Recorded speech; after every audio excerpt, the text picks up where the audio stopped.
2023년 6월 18일 주일입니다. 다 함께 묵도하심으로 주일 예배를 드리십니다. 지혜는 유산을 받는 것만큼이나 좋은 것이니 이 세상에서 살면서 그 덕을 보기 때문이다.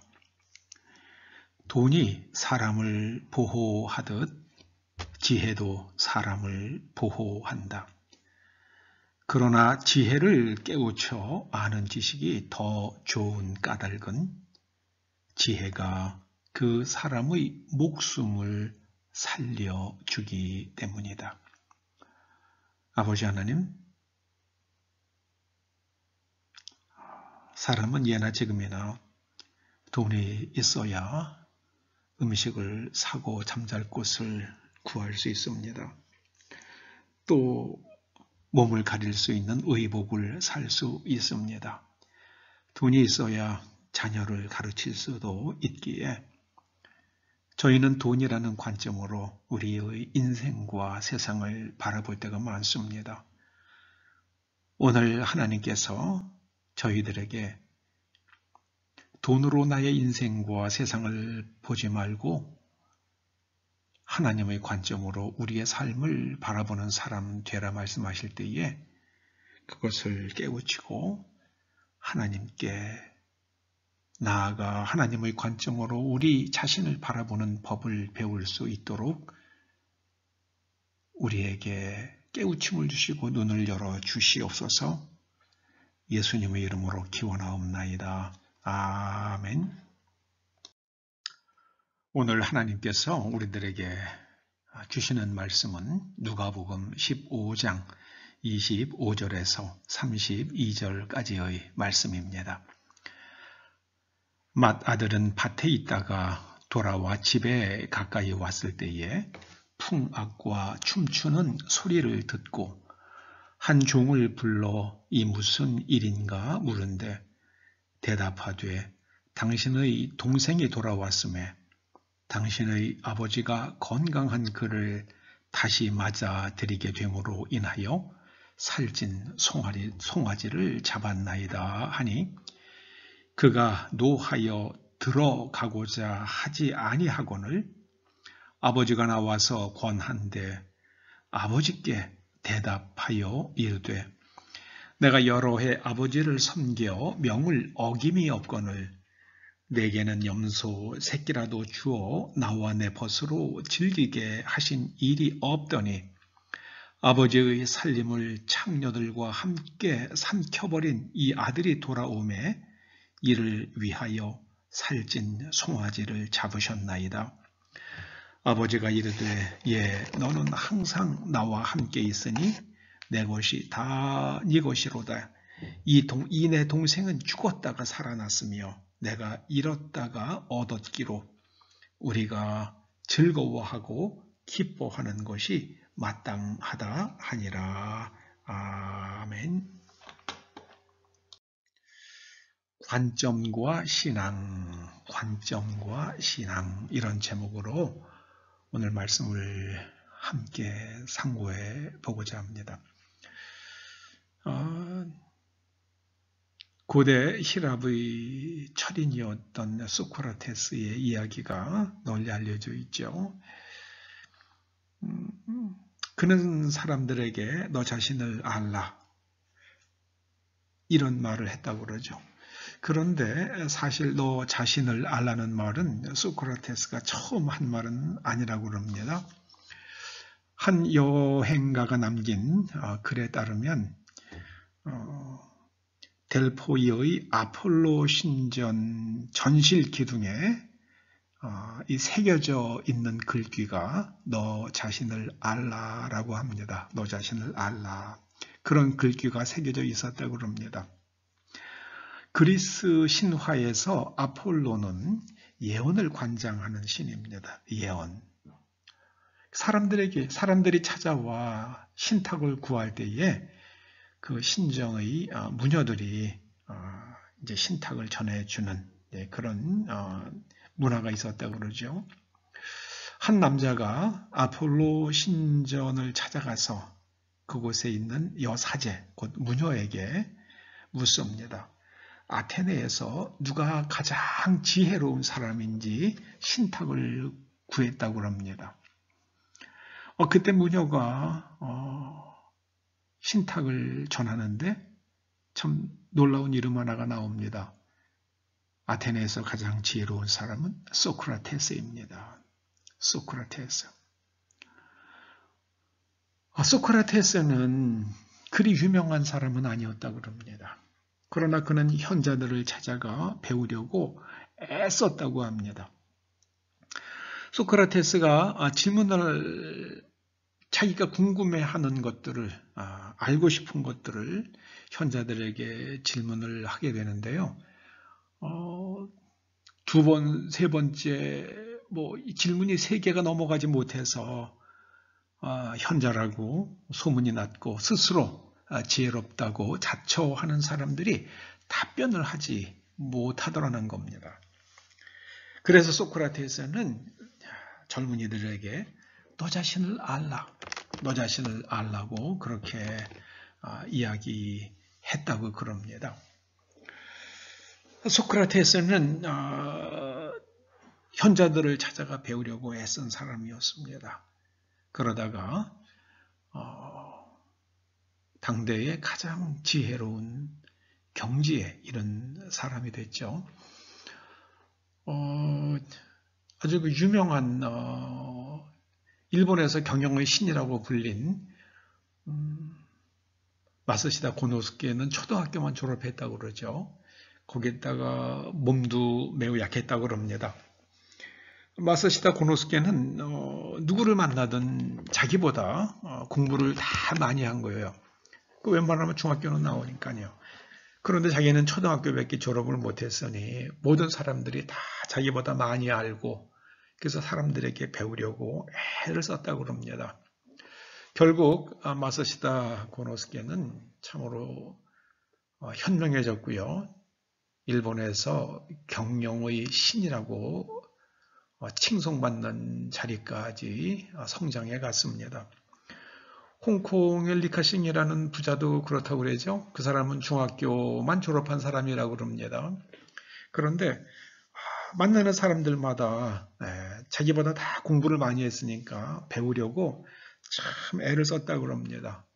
그때 이제 플라스틱 사출기가 처음 나왔을 때에 그 플라스틱에 대해서 이 사람 저 사람한테 물어봐서 배워가지고 그 플라스틱 사출 기술 가지고 많은 돈을 벌고 지금 이제 세상에 그렇게 홍콩에서 가장 큰 갑부가 되었다고 그러지 않습니까? 현명한 사람은 누구를 만나든지 배우려고 하는 사람입니다. 소크라테스가 그랬어요. 그래서 무녀로부터 아테네에서 가장 지혜로운 사람이란 신탁이 내려졌고요. 그 말을 들은 사람이 다니면서 아폴로 신전에서 신탁이 나오기를 아테네에서 가장 지혜로운 사람은 소크라테스라고 합니다. 그렇게 해서 그렇게 유명해졌다는 그런 이야기가 있습니다. 소크라테스는 너 자신을 알라고 그랬어요. 네가 누구냐? 그런 말이죠. 너는 누구냐? 여러분, 우리는 누구입니까? 우리는 어떤 사람입니까? 죽음의 문턱에서 삶을 바라보다, 죽음의 문턱에서 삶을 바라보다 라는 제목의 책을 쓴 스티브 쇼그린 목사라는 분이 있습니다. 이분이 정말 맨 땅에 헤딩하듯 교회를 개척을 해서 6,000명으로 성장시켰고요. 그리고 또 여러 도시에 많은 교회를 세우기도 한 그런 분입니다. 그런데 그분이 의료 사고로 사경을 넘나들게 돼요. 그러고 나서 쓴 책이 죽음의 문턱에서 삶을 바라보다라는 책인데요. 거기서 이런 말을 합니다. 우리의 자존감, 곧 우리가 어떤 사람인가 하는 것은 다른 사람들이 나에 대해 말하는 것이 아니라 다른 사람들이 나에게 대해 말하는 것이 아니라 하나님이 나에 대해서 어떻게 말씀하시는지에 따라 결정되어야 한다. 하나님께서 나에 대해서 어떻게 말씀하시는지에 따라 결정되어야 한다. 그렇게 말합니다. 하나님께서 나에 대해서, 우리들에 대해서 뭐라고 말씀하십니까? 너희들은 예수 그리스도 안에서 나의 사랑하는 아들이요 딸이라고 말씀하시잖아요. 그것이 바로 우리의 자존감이다. 우리가 우리를 바라보고 우리가 누군지 알아야 하는 그런 우리의 정체성이다. 그런 의미죠. 여러분, 오늘 본문에 나오는 대로요, 이 맏아들은 돌아온 동생에 대하여 뭐라고 말합니까? 그놈은 창녀들과 재산을 탕진한 놈입니다. 그런데 어떻게 그런 애가 돌아왔는데 아버지 이렇게 잔치를 하십니까? 나는 이 맏아들이 어디서 돌아왔습니까? 밭에서 돌아왔어요. 그 집에 종들이 많은데도 불구하고 이 맏아들은 들에 나가서 열심히 일하는 정말 근면하고 성실한 아들이었습니다. 그런데 맏아들이 뭐라 그럽니까? 그 아버지의 재산을 가지고 나가서 창녀들과 탕진하고 온 녀석은 위에서 살찐 송아지를 잡아서 잔치를 벌여주면서 아버님께서는 저에게 친구들과 함께 즐거운 시간을 보내라고 그 염소 새끼 한 마리도 잡아준 적 없으시잖아요. 근데 언제 아버지가 못하게 한 거 아니잖아요? 자기가 안 한 거죠. 자기가 안 한 거죠.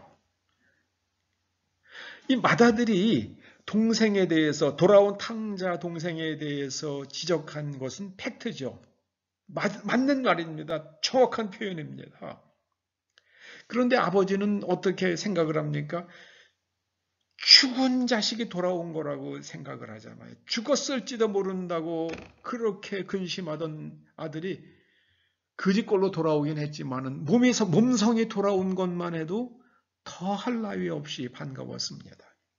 그런데 맏아들은 분노했습니다. 왜 그랬을까요? 이 맏아들은 왜 그렇게 분노했을까요?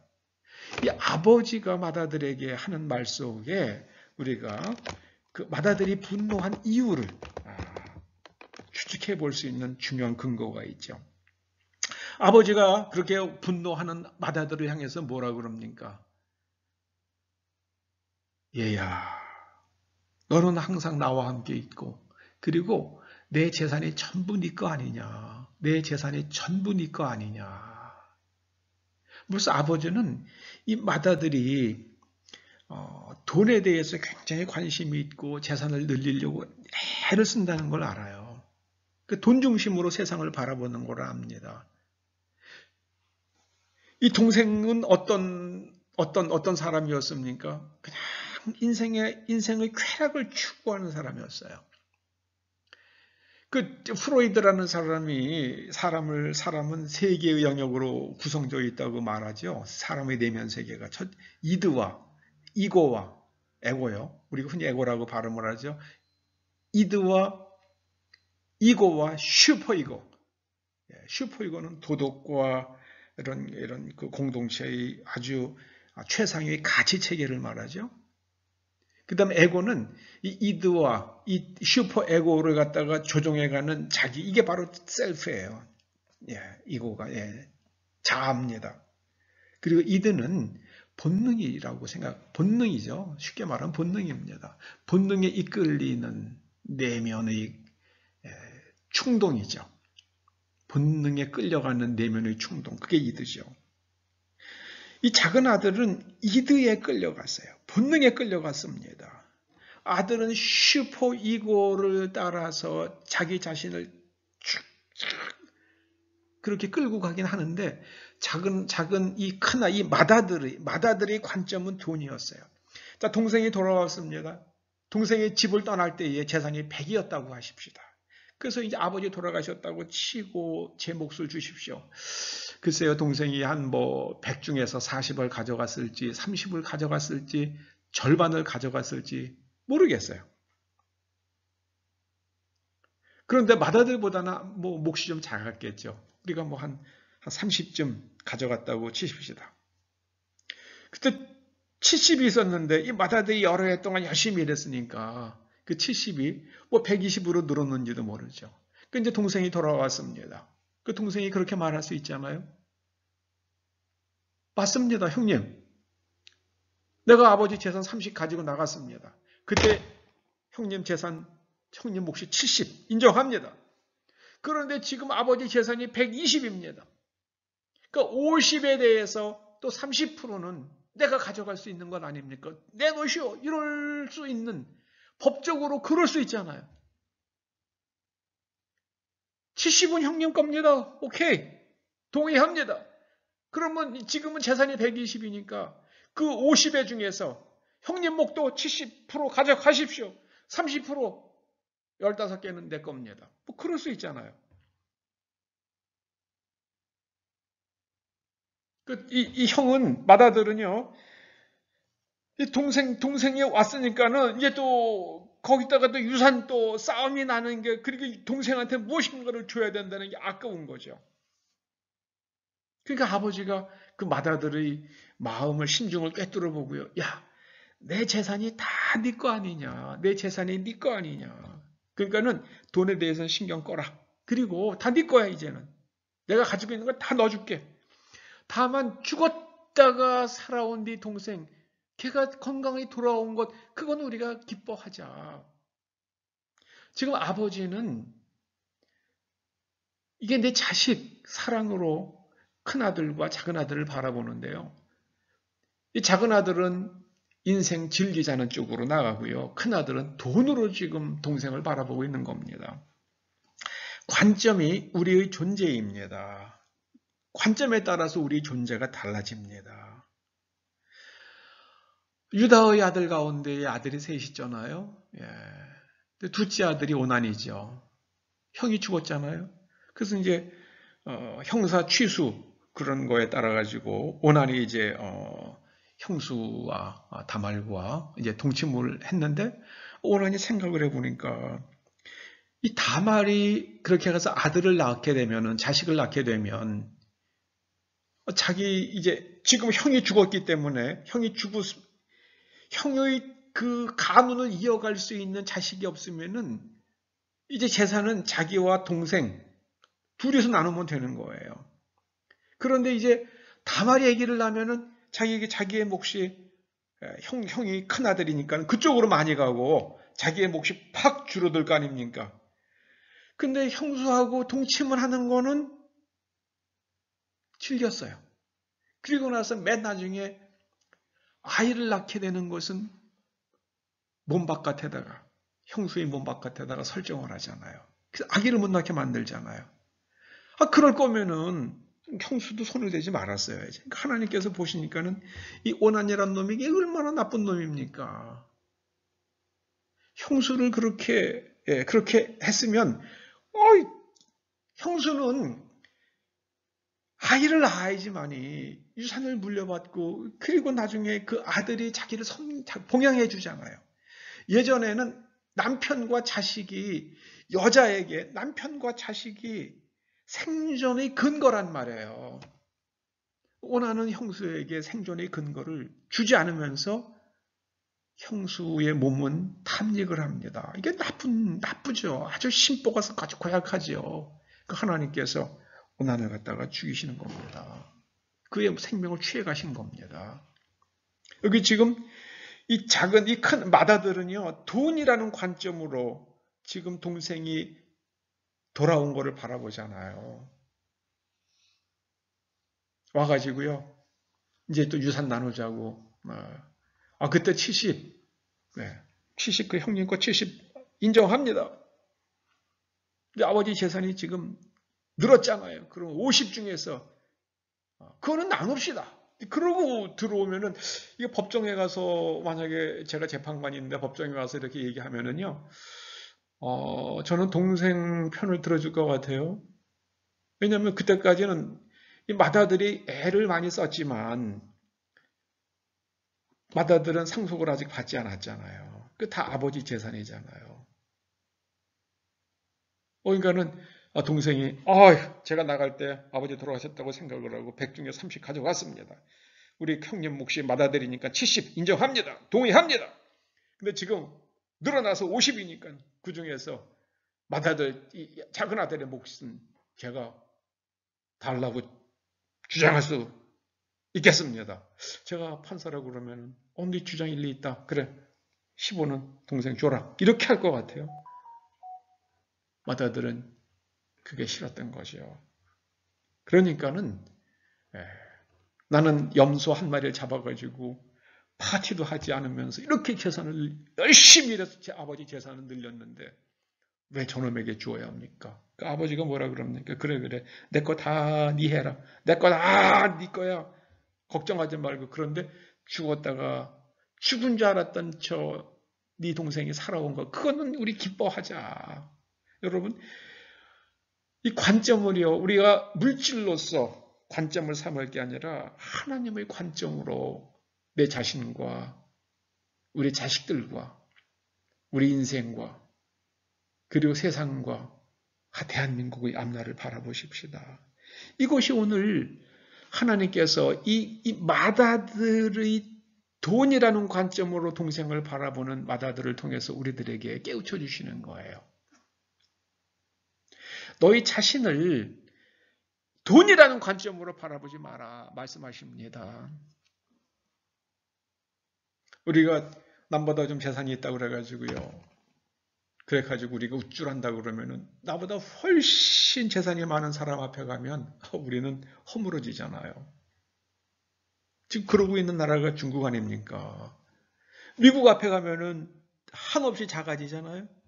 그런데 대한민국에 와서는 니들 말에 우리가 맘대로 할 거야 이러잖아요. 그게 맘대로 되겠습니까? 이제 한국이 만만치 않아요. 네.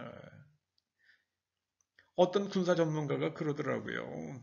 우리가 가지고 있는 현재 우리나라 군대가 가지고 있는 미사일을 갖다가 중국에 다 퍼부면은요. 중국 5성 3도 그 동해안에 그 해안가에 있는 가장 부유한 5개의 성과 베이징, 상해, 텐진, 청도 다 날아간다고 그럽니다. 그러면 중국의 부의 80%가 없어지는 거래요. 한국이 그렇게 컸어요. 마음대로 못합니다. 이제 큰소리 못 쳐요. 마지막 발악이에요. 싱하이밍. 마지막 발악입니다.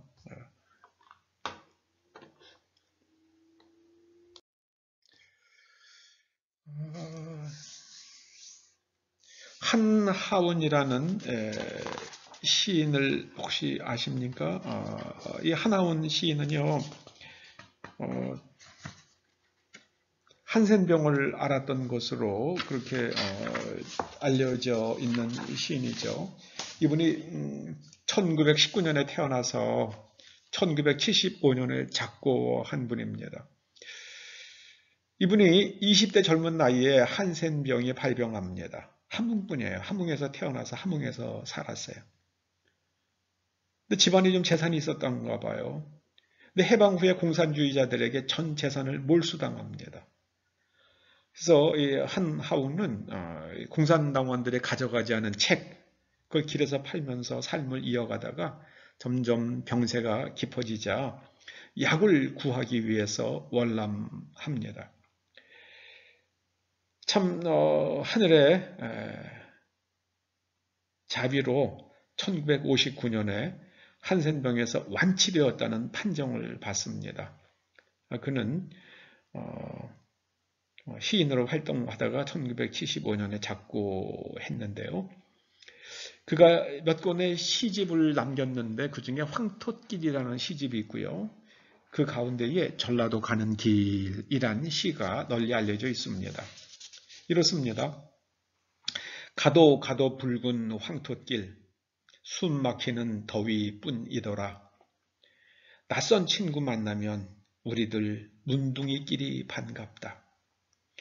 천안 삼거리를 지나도 수세미 같은 해는 서산에 남는데 가도 가도 붉은 황톳길, 숨 막히는 더위 속으로 절름거리며 가는 길, 신을 벗으면 버드나무 밑에서 직가다비를 벗으면 발가락이 또 한 개 없어졌다. 앞으로 남은 2개의 발가락이 잘릴 때까지 가도 천리 먼 전라도길. 전라도 가면은 이제 거기 소록도가 있고 남환자들이 이제 수용된 그런 곳이 있잖아요. 거기를 터벅터벅 걸어갑니다. 보면 참 기가 막히죠. 낯선 친구 만나면 우리들 문둥이끼리 반갑다. 다른 사람들은 아무도 이 사람들에게 이 하나운 시인에게 웃어주지도 않고 반가워하지도 않아요. 외관이 흉하니까는요. 천안 삼거리를 지납니다. 그런데 해를 가리켜서 수세미 같다고 그래요. 여러분 수세미 가지고 피부를 문지르면 얼마나 아픕니까? 수세미 가지고 피부 문지르면 아프잖아요. 그러니까 뜨거운 햇볕에 의해 내려쬐는데요. 그게 따갑죠. 네. 가도 붉은 황토길, 숨 막히는 더위 속에서 절름거리며 가는 게 신발을 벗었어요. 근데 발가락이 하나 또 툭 떨어져 나갑니다. 근데 아프지가 않아요. 한센병이 가장 무서운 거는 아프지가 않기 때문이래요. 그러니까 자기 몸을 보호할 줄을 보호하지 않게 된다고 그럽니다. 이제 발가락이 3개 있었는데 10개 중에서 7개가 없어지고 3개 남아 있었는데 또 하나 툭 떨어져 나가고요. 앞으로 남은 2개의 발가락이 잘릴 때까지 가도 천리 먼 전라도길. 그 전라도길 가서 고흥에서 소록도로 가기 위해서 내려가는 것이 아닌가, 뭐 이제 그런 생각도 해보게 되는 시를 남겼습니다. 한센병은 참 무서운 이유가요, 고통을 느끼지 못해요. 폴 브랜드라는 미국 의사가요, 고통이 축복이다라는 책을 써요. 이분이 인도에서 20년간 그리고 미국에 와서 귀국해서 한 30여 년간 거의 인생의 총 50년 동안을 문둥이들을 섬기는 일과 문둥병을 연구하는 일에 평생을 바쳤어요. 그런데 이분이 어느 날 몸이 몹시 체력이 떨어진 날 비행기를 타고 가다가 어디 호텔에서 이제 비행기 여행한 끝에 호텔에 잠을 자는데 발에 감각이 없는 거예요. 내가 문둥병에 걸렸나? 이런 생각을 하고 나서요. 바늘 가지고 발꿈치를 찔러보는데요. 아프지가 않은 거예요. 통증이 느껴지지 않아요. 내가 드디어 문둥병에 걸렸구나. 이제 그렇게 아주 막 두려움에 떱니다. 그런데 그 다음 날 다시 통증이 느껴진 거예요. 그동안에 비행기에서 쪼그리고 앉아서 오는 동안에 신경이 눌리면서 글쎄요, 뭐 요즘에 흔히 말하는 이코노미 클래스 증후군인지도 모르죠.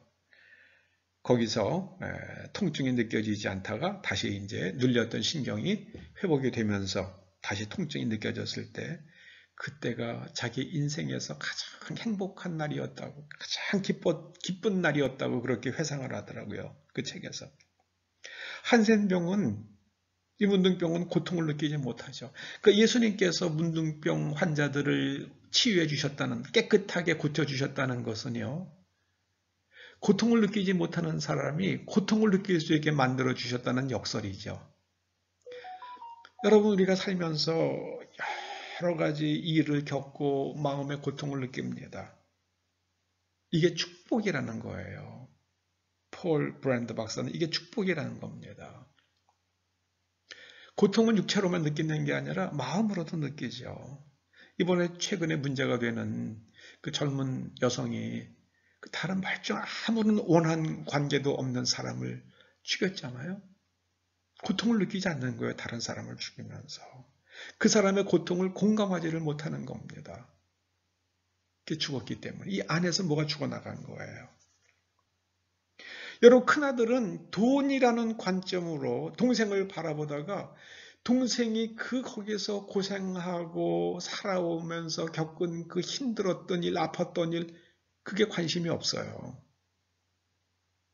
내가 아버지 열심히 일해서 아버지 재산 늘렸는데 그거 내가 또 축날까 봐 그것만 그래서 분노하고 있는 겁니다.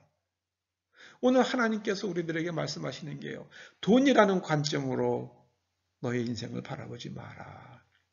내가 너를 얼마나 이뻐하는 줄 아느냐. 내가 너를 얼마나 이뻐하는데, 내가 너를 얼마나 사랑하는데, 하나님께서 우리에게 대하여 무엇이라고 말씀하시는지 그걸로써 너를 바라봐라. 그 관점을 가져라. 그렇게 말씀해 주십니다. 여러분, 세상 사람이 무엇이라고 그러든 심지어 내가 나 자신에 대해서 무엇이라고 하든 그것이 중요한 것이 아니라 하나님께서 나에 대하여 무엇이라고 말씀하시는가. 그것이 중요한 거라 말씀하십니다. 아버지는 돌아온 탕자에게 좋은 옷을 입혀주고요. 반지를 끼워주고 좋은 신을 신겨줍니다.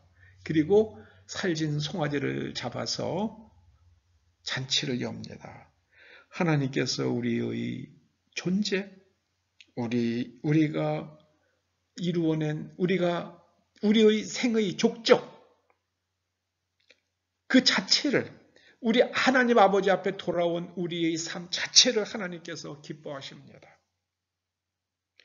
그 하나님의 말씀을 믿고 하나님 안에서 우리가 함께 그 기쁨에 동참하는 것, 그것이 바로 성경이 말하는 신앙입니다. 성경이 말하는 신앙이란 바로 그런 겁니다. 아무쪼록 우리들은요, 하나님의 관점으로 우리와 우리 자식들, 또 우리 손자들, 대한민국을 바라보면서 하나님 안에서 함께 기뻐하는 저와 여러분 될 수 있기를 주의 이름으로 축원합니다. 기도하시죠.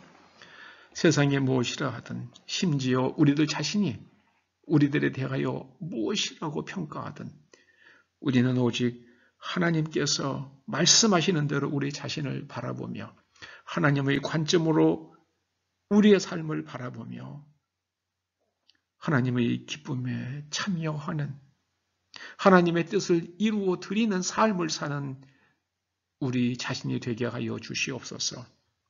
예수님의 이름으로 기도드리옵나이다. 아멘. 축도로 마칩니다. 이제는 우리 주 예수 그리스도의 은혜와 우리 아버지 하나님의 그 크신 사랑과 성령님의 감화 감동 인도하시며 교통하시며 오직 하나님의 관점으로 우리 자신을 바라보며 살기를 소원하고 깨닫고 결단하고 돌아가는 초대 성도들과 그 자녀들과 가정과 일터와 사업장과 이 교회와 이 민족과 그리고 우리의 동맹국 미국 국민들 위에 이제로부터 영원토록 함께 하시옵기를 간절히 축원하옵나이다. 아멘.